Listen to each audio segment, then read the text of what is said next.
ଆୟ ବହିର୍ଭୂତ ସମ୍ପତ୍ତି ଠୁଳ ଅଭିଯୋଗ ହେଇଥିଲା ଏବଂ ତାର ଡିଭିଜନରୁ ତା ମନିଟରିଂ କରାଯାଉଛି। ଏଗୋଟା ତ ଆମର ଯିଏ ସସ୍ପେକ୍ଟେଡ୍ ଅଫିସର ଅଛନ୍ତି ବିଜୟ ମହାନ୍ତି ଜୁନିୟର ଇଞ୍ଜିନିୟର, ତାଙ୍କର ଗୋଟେ ପୈତୃକ ଘର। ଏଠି ଆମେ ପୈତୃକ ଘର ଆସିକରି ସର୍ଚ୍ଚ କରିଛୁ ସକାଳୁ। ଏଠି ତାଙ୍କର ସେଭଳି କିଛି କାଗଜପତ୍ର ବାହାରିନି, କିନ୍ତୁ ଏଇ 2 ମହଲା ବିଶିଷ୍ଟ ବିଲ୍ଡିଂଟି ଯୋଉ ବାହାରିଛି ସେଇ ବିଲ୍ଡିଂର ଭାଲ୍ୟୁଏସନ୍ ବି ଆମର ଟେକ୍ନିକାଲ ଟିମ୍ ଆସି କରୁଛନ୍ତି। ଆଉ କନସର୍ନ ଆର୍ଆଇ କୁ ଆମେ ଡାକିଛୁ, ଆର୍ଆଇ ମଧ୍ୟ ଆର ଲ୍ୟାଣ୍ଡ ଡିଟେଲ୍ସଟା ବି ଆଇଡେଣ୍ଟିଫାଇ କରିବା ପାଇଁ ଡିମାର୍କ କରୁଛନ୍ତି।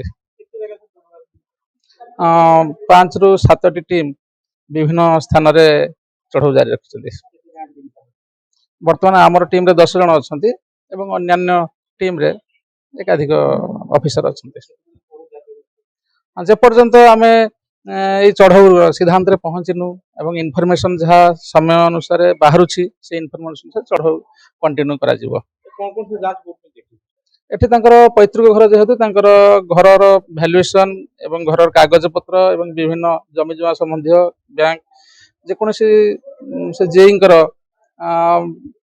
ଇନଫର୍ମେସନ ପାଇବା ଭଳି ତାଙ୍କର ଯାହା କାଗଜପତ୍ର ସବୁ ଆମେ ଖୋଜାଖୋଜି କରୁଛୁ ଏବଂ ସେଗୁଡ଼ିକ ଭେରିଫାଇ କରିବା ପାଇଁ ଚାଲିଛି।